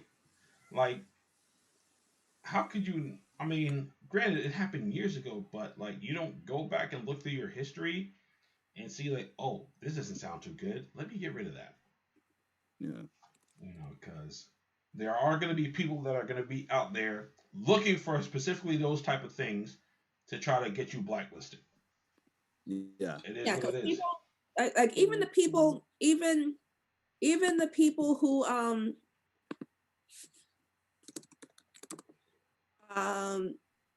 even the people who go back and look at Donald Trump's tweets, I'm like, all right, I know he says a lot of stupid stuff, but who got that kind of time to go back to like 2012? And the thing is, that dude tweets a lot. Yeah. Mm-hmm. But who got time to go back to 2011, 2012 to talk about something he said about Obama that contradicts what he's saying now? Like, I don't have that kind of time. It's amazing how many people actually got time. I mean, and I know things haven't really technically gone back to normal, but it's like, what are you doing with your life? This is what you do. You just sit and just scour social media to find things to just try to tear somebody down with. Now, don't get me wrong. I have no love for Donald Trump. No love. I don't hate the guy. I just don't have any love for him. Never really did. Like, yeah, because to say that you hate is a strong word, and I've always said, and even when I did a live, I did a couple of lives on this very subject. I said, listen, I'm quite sure that Donald Trump in person is probably a fun guy. He's probably a lot of fun. I mean, like listen, like, if he, he invites you someplace or something like that, he's not gonna spare any expense. He's gonna lavish. He's gonna, have a nice spread and everything like that. I mean, he's a jerk. He's got his little mental and everything, but he's probably a real great person, just not a really great president. He's one of those casual racists that you could halfway tolerate. Yeah, there you go. Thank you. Hey, look, man, look. Would I go around him now? Absolutely not. I wouldn't go around. Not right now. No, I definitely won't go around right now. Before presidency. Yeah. But like, if I saw him on the street, I'd be like, "Oh snap, it's Donald Trump," and keep it moving. It's like that. It's like that. Like, unless he was giving out money, then like, okay, like what's good, homie? Like what's popping? But other than that, it's whatever with me. I mean, and I look at these people that are like, and it goes back to something I posted up like a few days ago on Instagram, and it was and not to get too much into politics right now, but it was about politicians, and it was like, listen, politicians aren't meant to have fans; they're meant to have supporters. Politicians are there to serve the people. They're not there for you to just like fanboy over like that. That's not how politics works.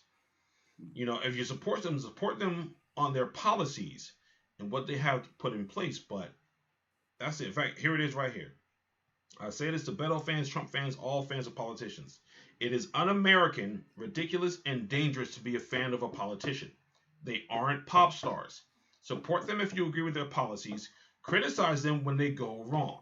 They are servants, not celebrities. And unfortunately, I would even say this is probably something that even became a thing even before Trump became president. Like, I don't think I ever seen anything like this. I mean, nothing like this. This is to the highest of BS levels. Don't get me wrong. This is to the highest of BS levels. But, you know, I ain't seen nobody love Obama the way people love Trump. Right. I mean,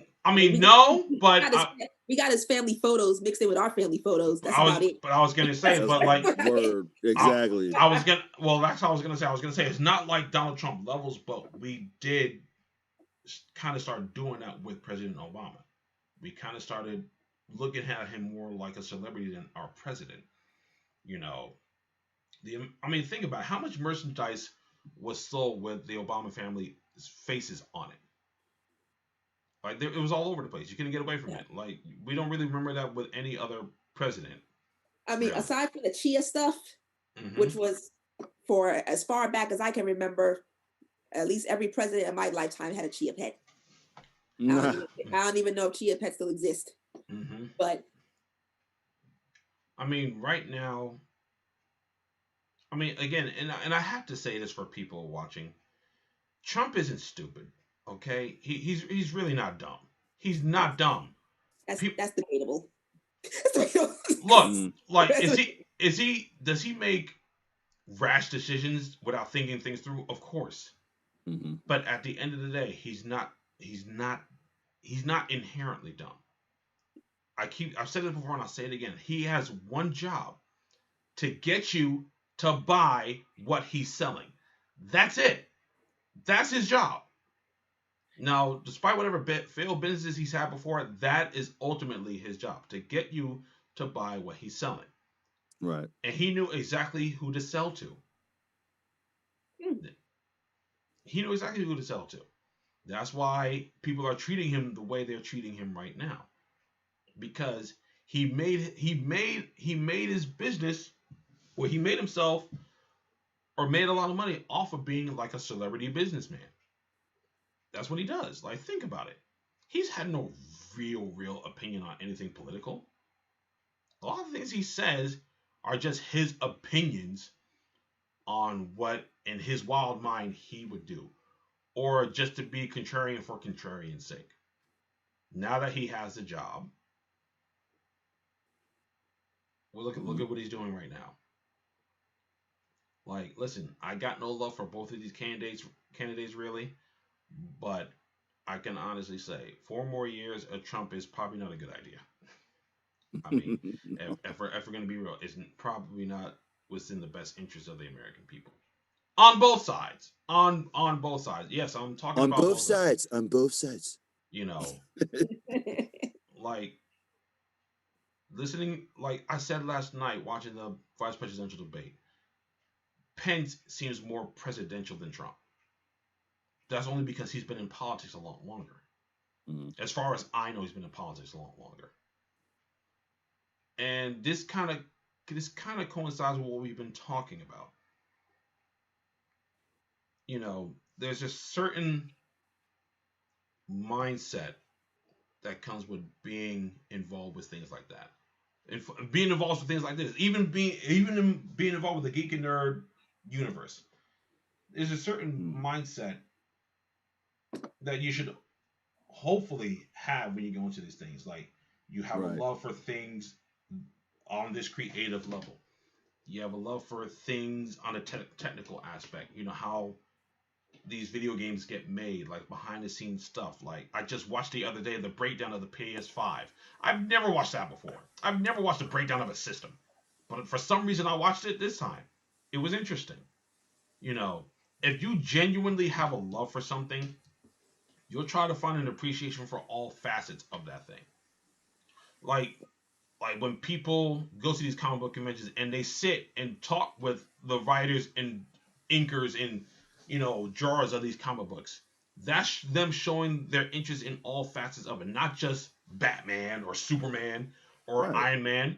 They want to know what the artists were thinking when they created these stories. That's the whole point. Like, that's probably one of the biggest reasons why I was a big DVD collector, because I like watching the behind the scenes stuff.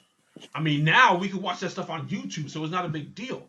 But I was always interested in how directors came up with taking the story in this direction as opposed to this direction. How they created certain scenes or certain effects for movies, like Inception, the hallway fight, the rotating hallway. It's cool to see how that was done. You know, again, the Dark Knight trilogy was a big one for me. You know, the fact that comic books kind of did it, but this was the first time where movies actually explained where a lot of Batman stuff came from. Now, granted, in the comic books, he created these things by himself. But in the movie, at least in the Dark Knight universe, where a lot of these things were created for the military, but the military never took them, so Batman took them. Right. In a real world setting, that makes sense. It kind of makes sense that you have a government contract, it falls through, so I'm just gonna be like, well, I'm gonna use them now. The Matrix, the original Matrix trilogy, watching how they came up with bullet time and the slow motion camera effects that they use, the costume designing for that movie, even the story and the inspirations for it. Those are things that interest me. And I would hope those are some of the things that would probably interest you if you're really a fan of these things. Not just sitting there, again, in your mama's basement, talking about, well, actually, it's supposed to be blah, blah, blah, blah, blah, blah, blah, blah. Or like, on the contrary, she's supposed to be blah, blah, blah, blah, blah, blah, blah, blah, blah. Really? Really, people? Like, especially if you're in our age range, like, come on now. We're adults. I mean, it's kind of okay for kids to have that argument, because unless you're one of those kids that really dives deep into something, you're not going to really know about the stuff. The only thing you're really going to know is if it makes you happy, if it looks cool, you're going to be into the shit. But us as adults that can have that dichotomy, or that are supposed to have that dichotomy from fantasy and real life, this is what we're supposed to do. We're supposed to dig a little deeper and find out things behind this stuff. Like I'll tell you a story. I've seen Dragon Ball Evolution. I actually own Dragon Ball Evolution. Why? I don't know, but I do. Years ago, I did a YouTube video basically chastising Ben Ramsey. Ben Ramsey was the person who wrote Dragon Ball Evolution. I am friends with him on Facebook. So I even apologized to him for jumping down his throat like that. Because he commented on a video years ago. He commented saying that he was sorry. That he understood why everyone was so upset. But that he pretty much did it for a cash grab. But it was later revealed that he really had no other choice. The studio meddled with it. Which is nothing new. Studios meddle with a lot of things in movies. It is what it is. You know, but I was man enough to be like, you know what? I can accept this apology, and I had to apologize to him, because at the time I wasn't ready to accept that apology. Like, bro, the story was right there. All you had to do was translate it into a movie form. What was so hard about that? But, you know, again, as you get older, you understand that there are other factors that play into how things are made. You know, we all been told that it was a mutual thing between Ruby Rose and the producers at the CW for Batwoman. I still feel, along with Tani, that they should have just recasted Kate Kane. I don't think that's honestly speaking, in my mindset, and I think from a lot of other people's mindset, that's probably the simplest fix. Like it's like you went completely around the situation and did this. Now, nothing against the young lady who's going to be playing the new Batwoman. Nothing against her at all. I actually can't wait to see how she does. Mm-hmm. But again, just recast Kate Kane. I mean, this is our first instance of getting a live action Batwoman. Of all people, Batwoman. Right. We're getting a live action version of her, and now we're not going to have Kate Kane as Batwoman in its second season? Kind of weird, but I don't know. Any final thoughts, guys? Any final thoughts? Anything you guys want to add? Get a life. For all the people that we're talking about, that fit into the descriptions of all the people, the types of people we described, in this episode. Get a life. Yeah. Yeah, I'll have to concur. Yeah, get yourself a life. Socialize, work on your social skills, well, as much as you possibly can during this current situation. You're human. You're going when you wake up, you're going to be human for the rest of your life. Yeah. You could be upset. We've all described instances where we were upset about similar things. But we also said that our lives were not ruined because something in a movie or television show or video game or whatever didn't go our way. Right. We weren't even that upset. It's like, oh, what? Yeah. Oh well. And that's it.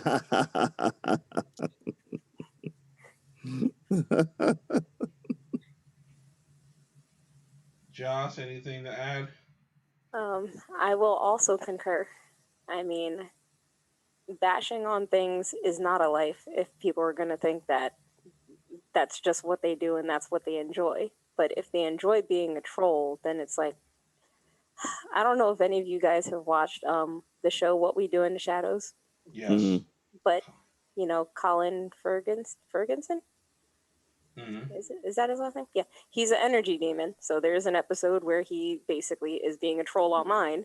So he can get energy. And he's like, it's so simple. All you have to do is say, like, oh, really? And then people get upset. Like, it's so simple. But it's like, I don't... It's like I kind of want to get into psychology to understand, like, why do people feel something from just being a jerk, like, online, like, bashing other people? It makes no sense to me at all.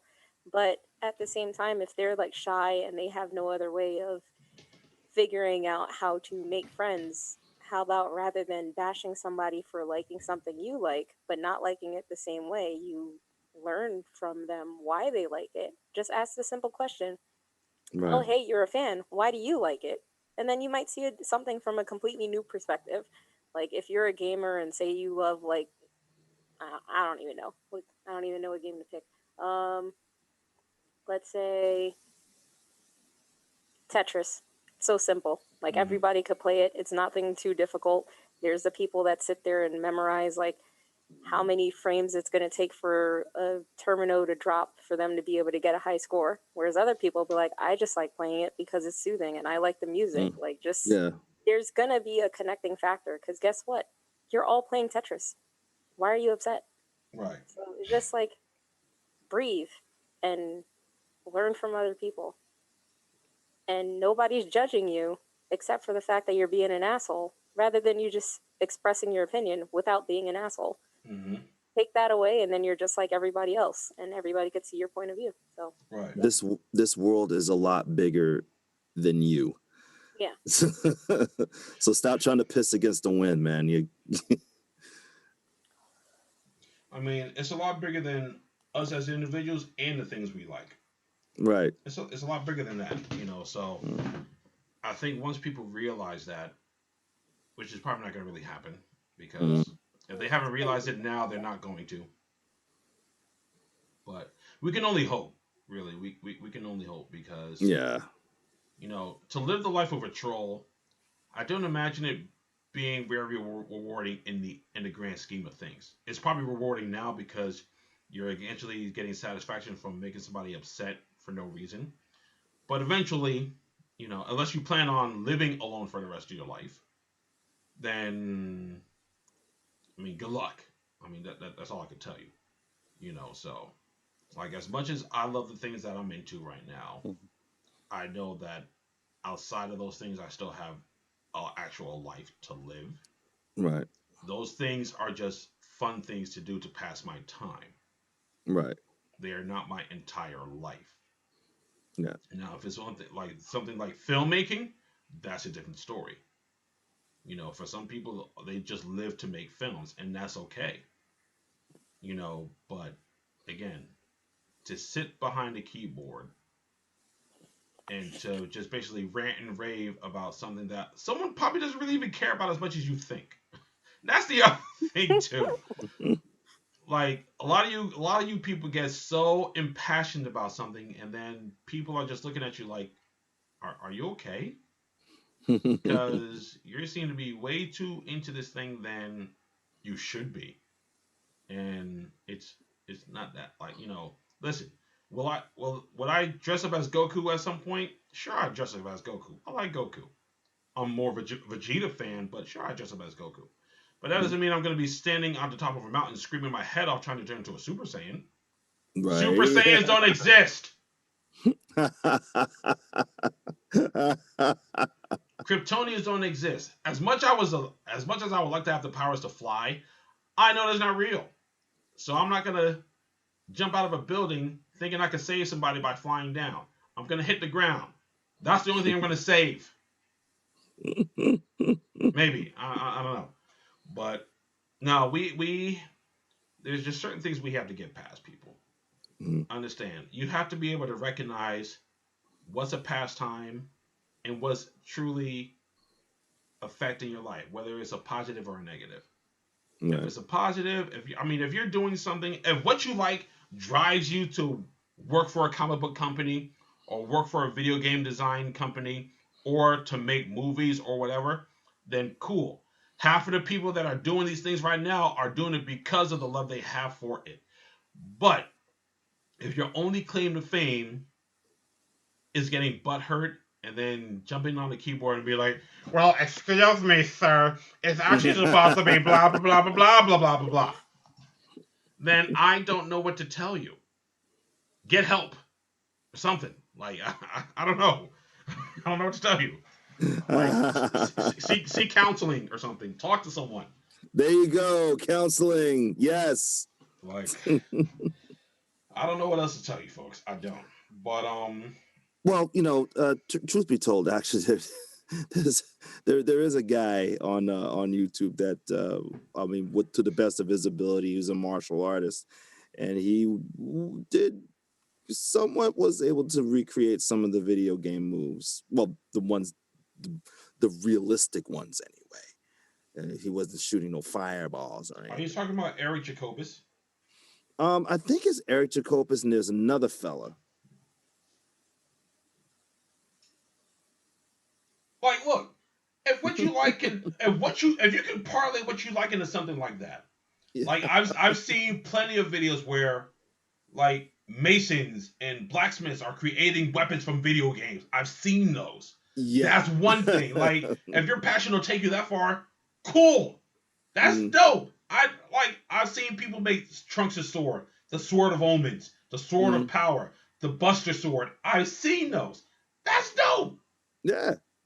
I've had plenty of friends that have made fan films based on Star Wars or, you know, Street Fighter and stuff. Like, that's cool. Right. But again, excuse me, sir. Or wait, hold up. I gotta get a neck beard. Excuse me, sir, but this is not what is supposed to happen in the comic book. No. Stop it. Knock it off. It's 2020, people. Let's I'm not even gonna say let's be grown-ups. Let's just be realistic, okay? Let's be realistic here, all right? I don't know. I mean, unfortunately, everything we're saying is almost kind of wishful thinking. We know that this thing is not going to be dying down anytime soon. There's going to be a lot more people that are going to come out and pretty much do everything that we've been talking about. Yeah. You know, they're going to continue to try to push people out of a certain fandom because they feel like it belongs to them only. girls are going to continue to get discriminated against for liking something, just not as much as somebody else might like it. There's going to be people that are going to feel like this franchise belongs to them because they know more about it than somebody else. Right. It doesn't work that way, folks. Nope. These things are created for everybody to enjoy. Right. And if you ask any of them, that's exactly what they'll say. These things, these film producers, these filmmakers, these comic book artists, these video game designers, all these people that work behind the scenes on these things, they're going to tell you that these things are meant for everybody. Mm-hmm. Which That's is why there's always a character that's out there that you would hopefully be able to gravitate to and find a connection with. Whether it be Tony Stark, whether it be Bruce Wayne, whether it be Clark Kent, whether it be Gwen Stacy. Maybe not Gwen Stacy. I don't know. Maybe it is Miles Morales. Maybe it is T'Challa. Whoever it is that you can find a connection to, that's the comic book artist. That's the people producing things. That's them doing their job right. There you go. And you are basically crapping on what they're doing by trying to bogart it for yourself. Just stop. Just stop it already. Just stop it, please. Okay? Cut it out. Anything else to add, folks? Go vote. Yeah, go vote. Yes, please go vote. I know, and it's very easy. And this is another thing that kind of falls in line with this. It's very easy to just kind of bypass all this stuff and try to shut your eyes to it or try to ignore it. The fact is that you can't. You can't. Right. You can't ignore it for yourself, and you can't ignore it for your kids. You have to see what's going on. Mm-hmm. Normally I was never really one to watch debates, but I'm watching now. I watched that presidential shit show debate. I watched it. Yeah. Oh gosh. I watched the vice presidential debate and The Fly Part 3. Okay, I watched it. I watched it. We watched it. To all these people out here, saying I'm not going to vote because my vote doesn't count. To that I say, then you can't complain. You can't complain. Don't say nothing. Regardless of how I feel about voting, I'm still going to do it anyway. Why? Because it's my right to. Right. And at the end of the day, I don't want to be one of those people that's going to be like, well, I didn't vote, so I don't care what happens. Like, yeah, nobody cares what happens until it happens to them. Oh, yeah. Mm-hmm. All right? Mm-hmm. I've seen a couple of people, especially here on YouTube, talking about that they're not going to vote. Again, I have no love lost for any of these candidates. I'm still going to go vote. Because right now it's critical. It's all a conspiracy, man. It's what you're seeing is not what you think you're seeing. And even to you conspiracy theorists out there, whether your conspiracy theories are legitimate or not, you should be out there voting too. Exactly. And there's more on there than just the presidential stuff. There's stuff that's for your immediate area. So if you can't fix the whole country, at least you can fix something in your neighborhood. There you go. And I said that recently. I like that. I said that recently in a video too. The country's government, president, vice president, all that stuff, they're all Looney Tunes. They are. That White House is a loony bin, all right? But at the very least, you can vote in your local government. Because I feel those guys are at least trying to make something happen. They usually are. Those, I mean, during this whole pandemic, those guys have been at the forefront every day with a news briefing on what's going on. They don't have to do that. I guarantee you, Krispy Kreme wouldn't have done that. I don't know, but they're doing it now. So you gotta give props to those guys. And if anything, you should be voting about. You should definitely putting in your ballots for the local governments. True. These local government officials, you should be paying more attention to them. If you're gonna vote on them like Josh said. Yeah. But if we don't have anything else to say, we can wrap this show up, guys. I don't know what else we possibly have to talk to. But again, get out your mama's basement. Get out your mama's basement. Go wash your ass, and go experience life somewhere. All right, go do something. Go outside. I understand that now. I understand. Not like I was that person, but I understand why they say that now. I understand why that's a joke. Because you need to get out your basement and you need to go actually live your life or experience life on the outside of your computer screen. Yeah, do some research on social skills. That would help. So at the end of the day, you got to create a balance. Create a geek nerd in real life balance. That's what you got to do. Yeah. So that's it, folks. We're gonna wrap this show up. I want to thank everyone for tuning in, supplying your comments and everything, and again, wishing Kim a speedy get well. I'm not gonna call it yes. So hopefully she'll be on for the next show. The next show, don't really know what to talk about. We are gonna try to do our watch party at the end of the month, around Halloween, right around Halloween. So I still got to try to trick Matthew into coming in for a watch party. So don't tell him nothing. But also, real quick, I don't know if he's gonna watch it, but I want to say this: congratulations for Matthew. He got engaged, I believe, last week. Oh yeah, hell yeah! Congrats. He got engaged. So I don't know when the wedding's gonna be. I mean, given everything that's going on right now, we still can't have big crowds. So, but Matthew's innovative, so he'll figure out something. Oh yeah. So I want to shoot a congratulations to him, and I want him to be ready because that watch party. We still got to pick a movie for our watch party, but let me just look at the calendar real quick. Should we subject him to Human Centipede? That might be a little too much for him. that might be a little bit too much for him. I don't think he's really ready for that one. Dude, that's too much for me. I'm just exactly yeah. Just doing it to myself. That's all. I don't know. We might have to go back in time and pick an old joint. I don't know. We got to figure that one out. We got to pick an old joint. But we got 2 more weeks until the end of the month.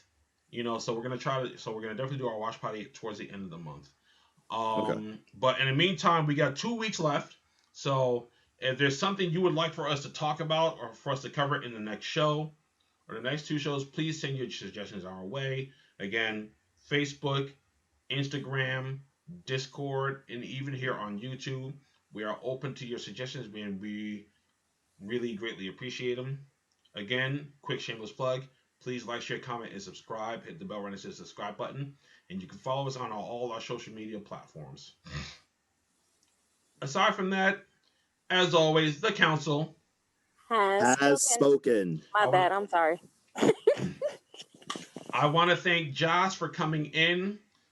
She came in and took the place of Kimmy, but anytime you want to come back on the show, you're welcome to come back. Thank you. All right. And we will catch you guys next week. Enjoy the rest of your week and enjoy your weekend, guys. And we are out. Bye, guys. Bye-bye.